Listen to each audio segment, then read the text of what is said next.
On Osrc News at 7, Ondo State students return to school for 2024-2025 academic year as government welcomes students with emphasis on academic diligence.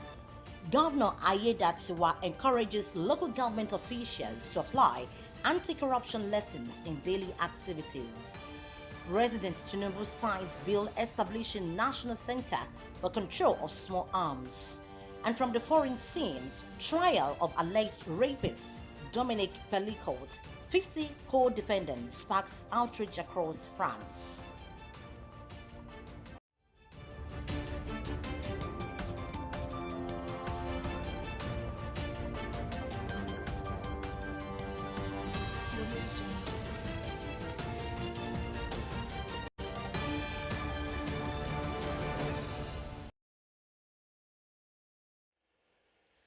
Thank you very much for joining us tonight on the news at 7 on Osrc television.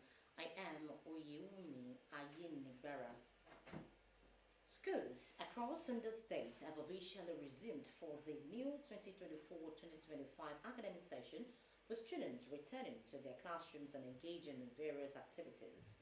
This marks the beginning of a term filled with educational activities and opportunities for learning. Osrc's Saeed Aribisala filed in this report on the situation on the back-to-school atmosphere. We'll bring you the details of the report and the course of the bulletin. The Ondo State government is committed to promoting good governance through transparency, accountability, and a zero-tolerance policy towards corruption. Governor Lucky Ayedatiwa made the statements during a workshop focused on anti-corruption for local government officials organized by the Ondo State Public Complaints, Financial Crimes, and Anti-Corruption Commission. The workshop aimed to educate local government workers on anti-corruption measures and reinforce the government's commitment to ethical practices. Osrc's reporter Zimo Ebiemi has the details as presented from our studios. The Ondo State government is committed to combating corruption by educating local government officials on its dangers, especially after receiving autonomy from the federal government. This was highlighted during a workshop organized by the Ondo State Public Complaints, Financial Crimes, and Anti-Corruption Commission for local government officials in Akure. Governor Lucky Ayedatiwa, represented by the Commissioner for Local Government and Chieftaincy Affairs, Amidu Takoro, emphasized the importance of integrity and diligence in public service. The governor reminded officials that the law applies to everyone and urged them to adhere strictly to legal guidelines in their duties. The government, under the leadership of Lucky Orimisan Ayedatiwa, the Executive Governor of Ondo State, has made giant strides by instilling the virtues of good governance with emphasis on transparency, accountability, and zero tolerance for corrupt practices. The governor has not relented in the unearned task of lifting the standard of living of the good people of Ondo State. Governor Ayedatiwa appealed to staff and management to avoid actions that could lead to corruption or implicate them in wrongdoing while performing their responsibilities. The support of His Excellency, the Governor of Ondo State, towards Ondo State Public Complaint, Financial Crimes and Anti-Corruption Commission is no doubt a moral booster for enhanced accountability and transparent practices in Ondo State. I have a strong conviction that this workshop is unique and has strong potentials to benefit all participants gathered in this hall.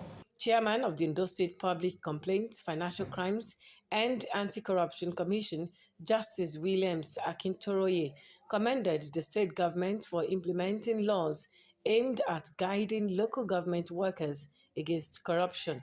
He assured that the law would be enforced against any violators, emphasizing that good governance is essential for national progress.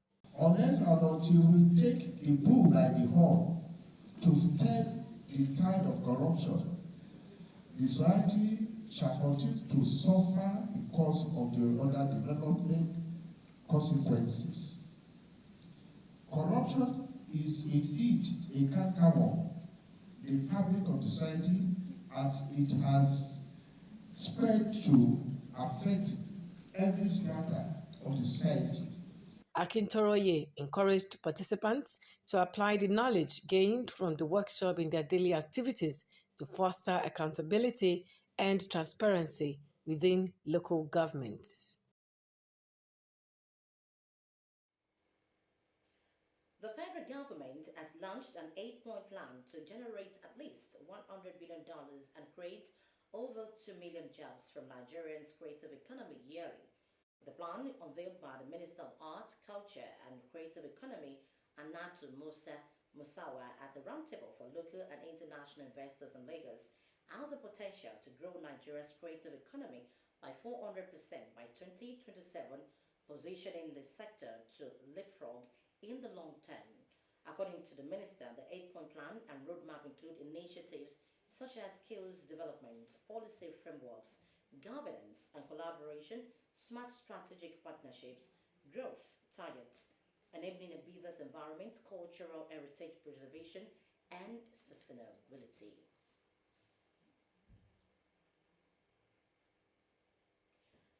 The National Security Advisor NSA Nuhu Ribadu says President Bola Tinubu has assented to the bill for the establishment of the National Center for the Control of Small Arms and Light Weapons. Ribadu, during a workshop on gender mainstreaming in preventing the proliferation of small arms and light weapons in Nigeria and the West African sub-region in Abuja, said the president's assent to the bill was a major milestone in the government's commitment to curbing the proliferation of illegal arms. According to him, the legislative bargain strengthens the center's mandate and paves the way for more coordinated and decisive action.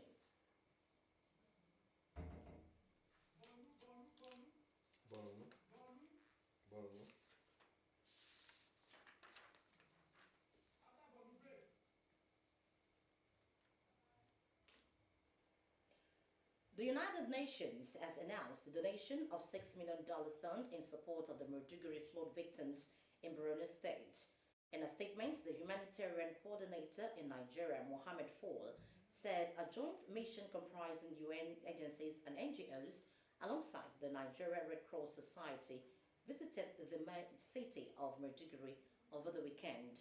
Fall said the UN and its partners are providing the flood victims with hot meals, facilitating airdrops of food in hard-to-reach areas cut off by flood waters and also trucking in water. It said the staff of the UN Office of the Coordination of Humanitarian Affairs were also working closely with donors to secure additional funding. You're still watching Osrc News at 7. After the break, we'll bring you more stories. Please stay.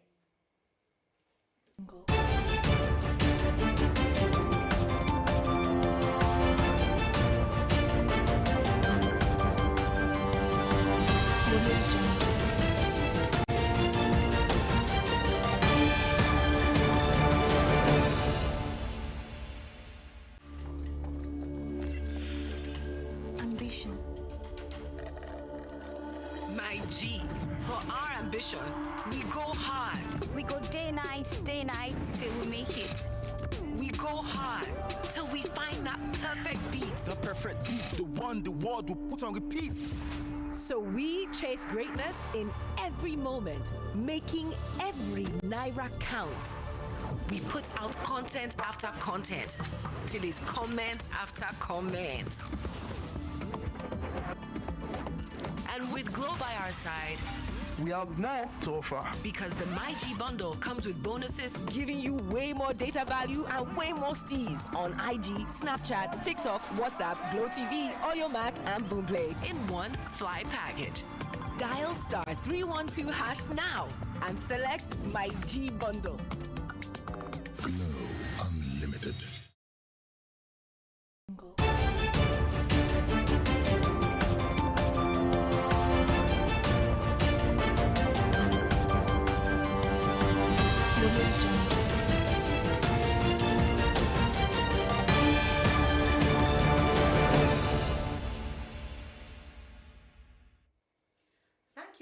much for rejoining us on the news at 7. And you can watch us live on our website, or follow us on Facebook at OSRC TV, and on YouTube you can subscribe to our channel OSRC TV Ondo. And I will bring you the full report on the school resumption in Ondo State. And we told you earlier that schools across the state have officially resumed for the new 2024-2025 academic session, with students returning to their classrooms and engaging in various activities. This marks the beginning of a term filled with educational activities and opportunities for learning. Osrc's Saeed Aribisala filed in this report on the situation on the back-to-school atmosphere.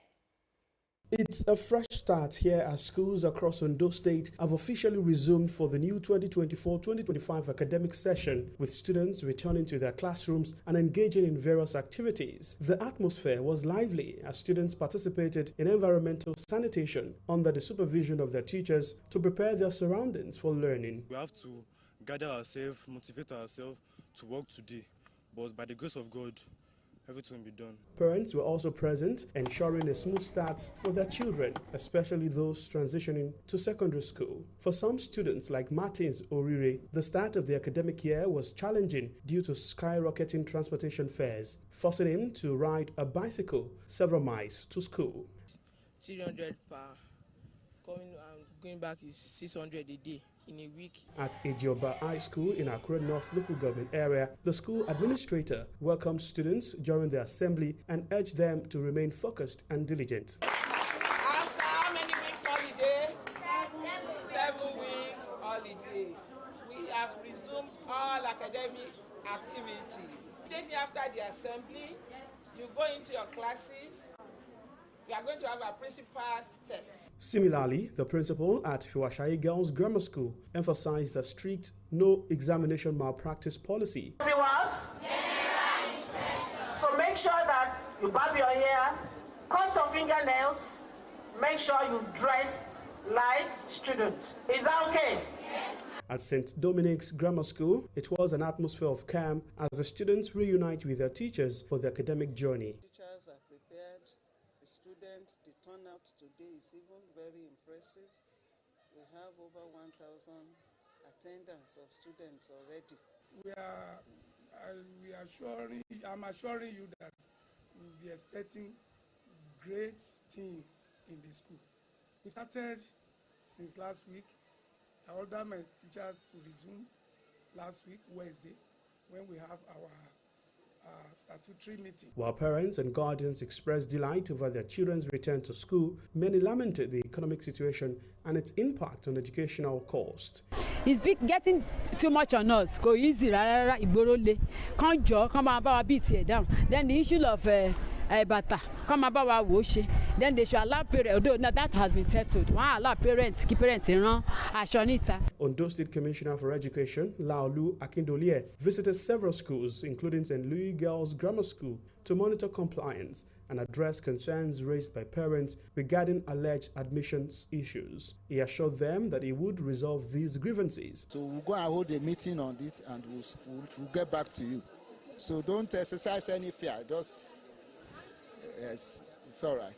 The issues of collectibles and alleged extortion of parents had dominated the resumption process, but the commissioner maintained that schools administrators must adhere to guidelines. Able to monitor schools to ensure that they are collecting only the list of approved collectibles, so as not to impose unnecessary levies on parents, and we'll still continue going about. The resumption was marked by students moving up to new classes after promotions from the previous academic year. Are you back to school? Yes! Sahid Aribisala, Osrc News. The Ondo State Radio Vision Corporation has begun a review of its content as part of efforts to outline strategic approach for the fourth quarter of year 2024. With the governorship election in Ondo State drawing nearer, the corporation is intensifying its efforts to deliver comprehensive and balanced coverage. The meeting was chaired by the chairman, Mr. Kunle Adebayo, who emphasized the importance of aligning the corporation's content strategy with the upcoming election.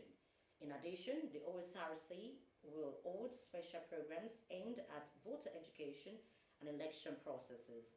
The corporation is also adjusting its production schedules to accommodate the increased volume of This quarter is extremely important to us because it is the last quarter of the year and it is the most important quarter of this cycle of governorship election. The governorship election in Ondo State comes up on the 16th of November this year. The meaning of this is that we will be busy. The meaning of it is that this state is going to pass through a serious process of leadership renewal, which is political, which in our general parlance in Nigeria we call electoral democracy. I believe, and you know this yourself, that this is the most important period of our profession.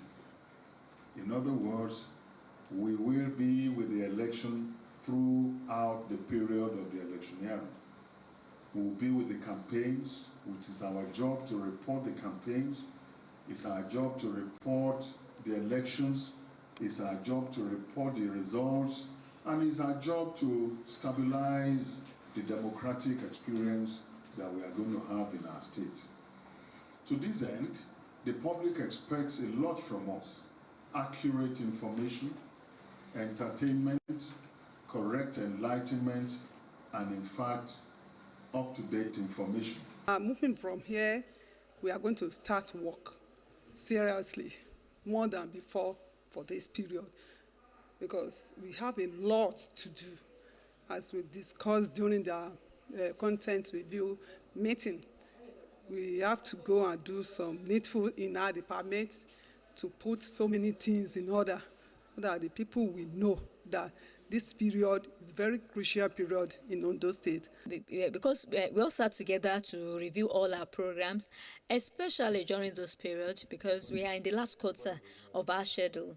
And as we all know that the election is coming up on 16th November. So we all sat down to review our programs, to deliberate on some of the programs that will be flyers in regards to the election, the ones that we'll use to enlighten the public, to enlighten our listeners and our viewers, because voter education is very, very paramount. The World Bank has called on governments of countries affected by severe flooding to take immediate steps to forestall future occurrences, as no fewer than 404 million students globally have been unable to access their schools due to climate-related issues, including floods, between January 2022 and June 2024. Report by the World Bank connected the age statistics to at least 81 countries, including Nigeria, temporarily shutting down schools due to floods, storms, and heat waves. The report comes as Nigeria currently battles high-level flooding due to incessant rainfalls, which has sacked residents from their homes and communities. But the latest and most touching report from Maiduguri, Borno State capital, the overflowing of the Alau Dam caused the Maiduguri flooding and displaced nearly 2 million people in Maiduguri and surrounding areas. And now in Central Europe, the worst floods in the country as a century have left hundreds of thousands without power in the Czech Republic. Heavy rainfall caused rivers to overflow in Austria, Romania, and Poland, forcing evacuations. Despite efforts to control the water, dam failures led to widespread damage. Poland's Prime Minister announced $260 million in aid for affected areas, while the historic town of Klodzko faces water shortages and power outages. Residents are salvaging what they can as Central Europe braces for more floods. Hungary has issued warnings along the Danube, preparing for potential disasters. Odwaya Soya reports. The worst floods to hit Central Europe this century. Hundreds of thousands of homes without electricity in the Czech Republic. Days of heavy rainfall resulted in rivers bursting their banks. In Austria, Romania, and Poland. Warnings were issued, but evacuation was the only course of action. The damage could not have been prevented. Authorities tried to control the flow of water, but when dams burst, there was little they could do. The Polish Prime Minister said his government has allocated $260 million to deal with the damage. The government has declared it a natural disaster. I have turned to the finance minister, and for now we have secured money for the needs of the places and people affected by the flooding. At this point, we have $260 million. The historical town of Kwachko was left with no safe drinking water, and parts of it had no electricity after a dam burst. There were warnings the day before that there was going to be a small wave, but when it turned out it was a big wave, it was too late. We had about 3 or 4 hours to pack and get out, so we got a bit of stuff out. Then the streets were already closed because the water was rising. They are salvaging what they can, clearing mud from their premises and navigating the damaged streets. In Poland, these are some of the worst floods they have experienced in decades, and in some places they are still clearing up the aftermath. But in other places, they are preparing for what could be worse to come. Hungary has issued warnings along the 500-kilometer stretch of the Danube River in Budapest. They are preparing defenses, but no one knows if it will be enough. As rains continues to fall, people in Central Europe brace themselves for the possibility of more floods. Odunayo Sawyer, Osrc News.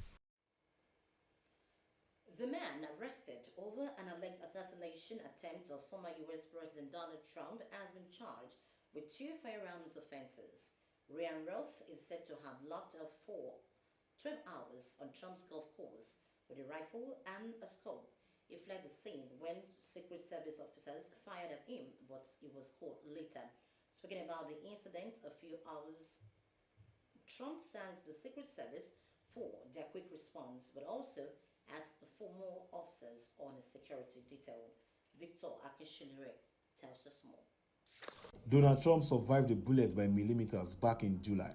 2 months and another assassination attempt later, he says he needs more security. Secret Service did a great job, and I think I can say honestly the Sheriff's Office, law enforcement, everybody really did a great job. We do need more people on my detail because we have 50, 60,000 people showing up to events, and other people don't have that. This was the moment his alleged would-be assassin was taken down by police on Sunday afternoon. Guns round police officers yells at Ryan Roth as they stop traffic on traffic at Florida Busy 195 freeway. He says nothing, remaining silent as he backs up before he is cuffed and taken away. I watched him and realized he was not asking any questions like, what's going on? There's cops everywhere. There's men with rifles. There's a helicopter. I-95 is shut down. Why no questions? And I looked at him, I thought, yeah, that's the guy. That's the guy they're looking for, and sure enough, it was. On Monday, Ruth was back in court in West Palm Beach, just a few miles from the golf course where he allegedly spent 12 hours waiting to take arm at the former president. He is charged with 2 federal gun crimes, including possessions of a weapon by felon. Police says phone records shows Ruth arriving at just before 2 a.m. Around 1:30 in the afternoon between holes 5 and 6, Secret Service agents spotted a rifle barrel poking through a fence and opened fire. Investigators believe he had planned to execute the former president with an AK-47 typed rifle equipped with a scope and maybe film or live stream it with a camera. They also recovered along with ceramic plates often used for body armor. We did yesterday proves that the system can work because the suspect didn't even get close to getting a round off, and we apprehended him. For Donald Trump now saved back at his Mar-a-Lago resort. This is both another brush with death, but also a chance to claim he was saved by some kind of divine intervention. There are politics at play here. Within hours of this incident, the fundraising emails were sent out, the social media posts were out, blaming what he calls the radical left saying bullets are flying and they are only going to get worse because of their rhetoric. Whether the American people agree, it will be known in 7 weeks' time. Victor Akinshilure, OSRC News. Dominic Pellicott, the 71-year-old man accused of drugging his wife to sleep and recruiting dozens of men to abuse her for over 10 years, has admitted to all the charges against him in his first testimony since the trial opened on the 2nd of September. Giselle, who was given the chance to respond shortly after, said it was difficult for her to listen to this. According to her, she lived for 50 years with a man she trusted completely. Since the trial began, Giselle has become a symbol of resilience and courage. Last weekend, thousands of people gathered in cities across France to show their support to her and other victims of rape, and the trial has ignited a national conversation on marital rape, consent, and chemical submission. And now to the sports-related stories. The management of OSRC has reiterated its strong commitment to sports development in Ondo State and beyond. Chairman Mr. Kunle Adebayo expressed his dedication during a meeting with Sparkling Eagle Sport International at the corporation's headquarters. The visit aims to strengthen partnerships and enhance collaboration in promoting grassroots sports, showcasing OSRC's focus on nurturing young talent and advancing sport initiatives. Adebayo emphasized the importance of working together to create opportunities for athletes and improve the overall sport landscape in the region. Omoshiliola Adesoya Ajayi reports. In preparation for the upcoming Odatiwa Youth Empowerment Football Competition, the team of Sparkling Eagle Sports International was on a visit to the management of Ondo State Redivision Corporation, OSRC. The visit aimed to inform OSRC about the upcoming Odatiwa Youth Empowerment Football Competition, which seeks to engage youth talent in sports development. We came here for a purpose. The delegation, led by Executive Secretary Mr. Kunle Oyegoke, highlighted the competition's goals and its expected positive impact on the youth of Ondo State. Mr. Oyegoke emphasized that sports serves as a powerful tool for engaging youth and fostering community development, noting that the Odatiwa Youth Empowerment Football Competition will promote sportsmanship, discover new football talents, and provide opportunities for youth to grow in their careers. Sparkling Eagles came with the initiative of organizing the youth in a competition where they could play football. Started around August. We have done several committees have been formed to that effect. We have met with the FA. We have set up individuals that are relevant in that matter. OSRC has laid a very solid foundation for other media houses to spring up in Ondo State. Most of those working in all media stations in Ondo State must have passed through OSRC at one time or the other. It shows therefore that we have produced so many sons and daughters across media houses in Ondo State. And that is, we feel that we can see partnership with you, and we have come home because this is our own radio station. We are free here, and we said we should come around. We seek partnership, we seek collaboration with you, so that all of us can be part of this project. The chairman, OSRC, Mr. Kunle Adebayo, represented by the Director of News and Current Affairs, OSRC TV, Nike Busari, expressed OSRC's readiness to support the initiative. She affirmed that the Odatiwa competition aligns with the corporation's goals of promoting sports and youth development in Ondo State and assured the team of adequate coverage for the competition. They always tell us that prioritize sports, and you have mentioned it. They always encourage us. While you are talking of Ronaldo, while you are talking of the big names, sports, what of our people here? So they always tell us, devote airtime to local sports so that we can build people, we can build institutions, we can build a state.